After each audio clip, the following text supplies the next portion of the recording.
distributed file system called the Hadoop distributed file system, or HDFS. We will see what types of nodes can exist in a Hadoop cluster, and I will explain an important feature of Hadoop called rack awareness, or network topology awareness. I will end with an example of how a file is written to HDFS to illustrate replication. Before we explain Hadoop components and architecture, let's review some of the terms that are used in this discussion. A node is simply a computer, typically a non-enterprise commodity hardware for nodes that contain data. So in this example, we have node 1. Then we can add more nodes, such as node 2, node 3, and so on. This would be called a rack. A rack is a collection of 30 or 40 nodes that are physically stored close together and are all connected to the same network switch. Network bandwidth between any two nodes in this rack is greater than the bandwidth between two nodes on different racks. You will see later how Hadoop takes advantage of this fact. A Hadoop cluster, or just cluster from now on, is a collection of racks.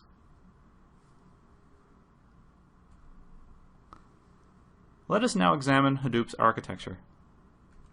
Hadoop has two major components: the distributed file system component, the main example of which is the Hadoop distributed file system, though other file systems are supported, and the MapReduce component, which is a framework for performing calculations on the data in a distributed file system. This unit will cover the Hadoop distributed file system, and MapReduce will be covered separately. We will now examine the most important distributed file system in Hadoop, HDFS. HDFS runs on top of the existing file systems on each node in a Hadoop cluster. It is designed for very specific data access patterns. Hadoop works best with very large files. The larger the file, the less time Hadoop spends seeking for the next data location on disk, and the more time Hadoop runs at the limit of the bandwidth of your disks.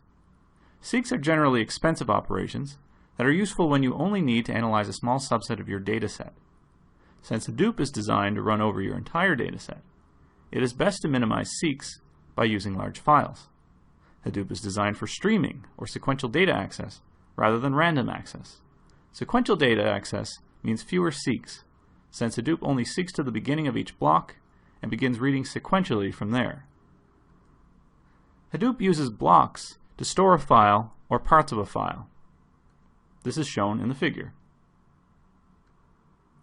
Let us now examine file blocks in more detail.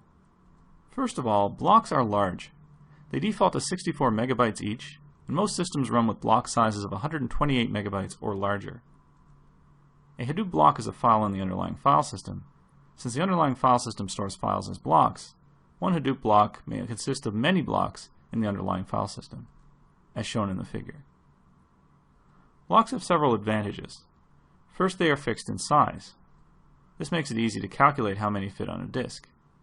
Second, by being made up of blocks that can be spread over multiple nodes, a file can be larger than any single disk in the cluster. HDFS blocks also don't waste space. If a file is not an even multiple of the block size, the block containing the remainder does not occupy the space of an entire block.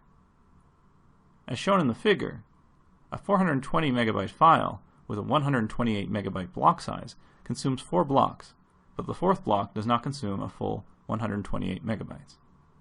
Finally, blocks fit well with replication, which allows HDFS to be fault tolerant and available on commodity hardware.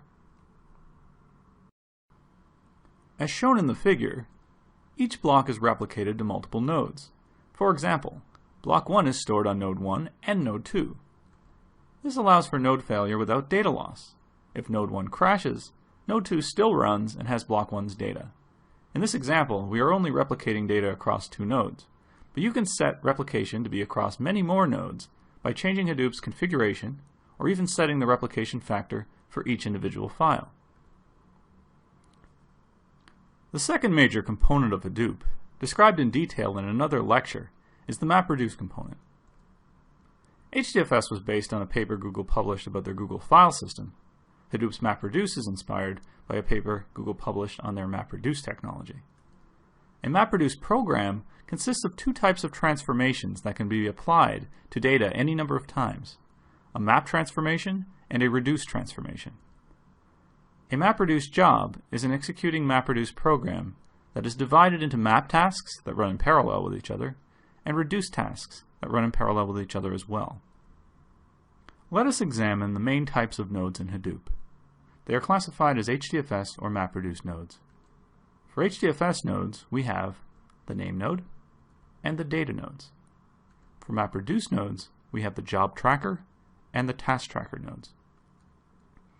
Each of these is discussed in more detail later in this presentation. There are other HDFS nodes, such as the secondary name node, checkpoint node, backup node, that are not discussed in this course. This diagram shows some of the communication paths between the different types of nodes on the system. A client is shown as communicating with the job tracker. It can also communicate with the name node and with any data node. There is only one name node in the cluster. While the data that makes up a file is stored in blocks at the data nodes, the metadata for a file is stored at the name node. The name node is also responsible for the file system namespace. To compensate for the fact that there is only one name node, one should configure the name node to write a copy of its state information to multiple locations, such as a local disk and an NFS mount. If there is one node in the cluster to spend money on the best enterprise hardware for maximum reliability, it is the name node. The name node should also have as much RAM as possible because it keeps the entire file system metadata in memory. A typical HDFS cluster has many data nodes. They store the blocks of data, and when a client requests a file, it finds out from the name node which data nodes store the blocks that make up that file, and the client directly reads the blocks from the individual data nodes. Each data node also reports to the name node periodically with the list of blocks it stores. Data nodes do not require expensive enterprise hardware or replication at the hardware layer. The data nodes are designed to run on commodity hardware, and replication is provided at the software layer. A job tracker node manages MapReduce jobs. There is only one of these in the cluster. It receives jobs submitted by clients. It schedules the map tasks and reduce tasks on the appropriate task trackers in a rack-aware manner and monitors for any failing tasks that need to be rescheduled on a different task tracker. To achieve the parallelism for your map and reduce tasks, there are many task trackers in the Hadoop cluster. Each task tracker spawns Java virtual machines to run your map and reduce task. Hadoop has awareness of the topology of the network. This allows it to optimize where it sends the computations to be applied to the data. Placing the work as close as possible to the data it operates on maximizes the bandwidth available for reading the data. In the diagram, the data we wish to apply processing to is block B1, the light blue rectangle on node N1 on rack 1. When deciding which task tracker should receive a map task that reads data from B1, the best option is to choose the task tracker that runs on the same node as the data. If we can't place the computation on the same node, our next best option is to place it on a node in the same rack as the data. The worst case that Hadoop currently supports is when the computation must be done from a node in a different rack than the data. When rack awareness is configured for your cluster, Hadoop will always try to run the task on the task tracker node with the highest bandwidth access to the data. Let us walk through an example of how a file gets written to HDFS. First, the client submits a create request to the name node. The name node checks that the file does not already exist, and the client has permission to write the file. If that succeeds, the name node determines the data node to write the first block to. If the client is running on a data node, it will try to place it there. Otherwise, it chooses the data node at random. By default, data is replicated to two other places in the cluster. A pipeline is built between the three data nodes that make up the pipeline. The second data node is randomly chosen node on a rack other than that of the first replica of the block. This is to increase redundancy. The final replica is placed on a random node within the same rack as the second replica. The data is piped from a second data node to the third. To ensure that the write was successful before continuing, acknowledgement packets are sent back from the third data node to the second, from the second data node to the first, and from the first data node to the client. This process occurs for each of the blocks that make up the file, in this case, the second and the third block. Notice that for every block there is a replica on at least two racks. When the client is done writing to the data node pipeline and has received acknowledgments, it tells the name node that it is complete. The name node will check that the blocks are at least minimally replicated before responding. Interface and commands specific to HDFS. Other commands should be familiar to anyone with Unix experience and will not be covered. I will follow the presentation of most commands with an example run on an IBM Biginfosys installation of the Hadoop technology stack. The HDFS can be manipulated through a Java API or through a command line interface. All commands for manipulating HDFS through Hadoop's command line interface begin with Hadoop, space, and FS. This is the file system shell. This is followed by the command name as an argument to Hadoop FS. These commands start with a dash. For example, the ls command for listing a directory is a common Unix command and is preceded with a dash. As on Unix systems, ls can take a path as an argument. In this example, the path is the current directory, represented by a single dot. Let's begin looking at these HDFS commands by starting up Hadoop. We'll run the start sh script to bring up each of the Hadoop nodes. First the name node, the secondary name node, a data node, the job tracker, and the task tracker. Now we'll run the -ls command to give us the current directory. As we saw for the ls command, the file system shell commands can take paths as arguments. These paths can be expressed in the form of Uniform Resource Identifiers, or URIs. The URI format consists of a scheme, an authority, and a path. There are multiple schemes supported. The local file system has a scheme of file.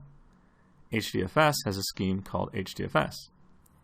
For example, let us say you wish to copy a file called myfile.txt from your local file system to an HDFS file system on the local host. You can do this by issuing the command shown. The copy from local command takes a URI for the source and a URI for the destination. The scheme and the authority do not always need to be specified.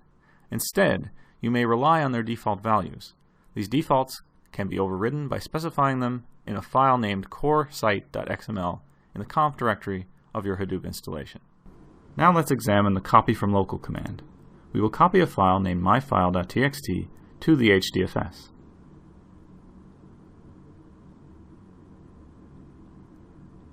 Now we can just examine the HDFS with the -ls command and see that our file has been copied.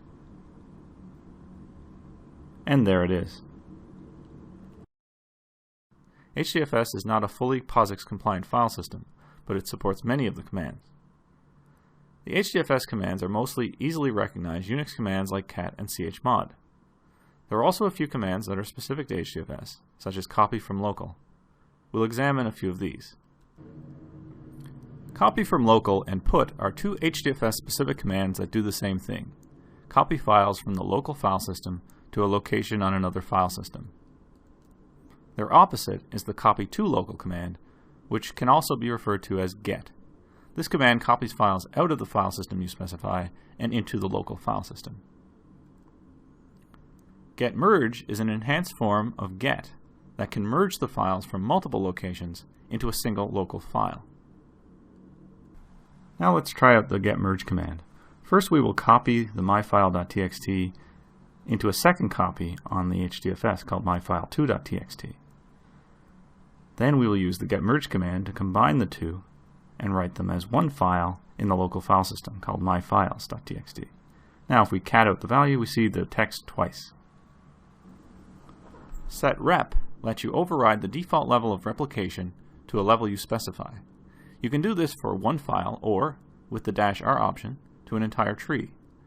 This command returns immediately after requesting the new replication level.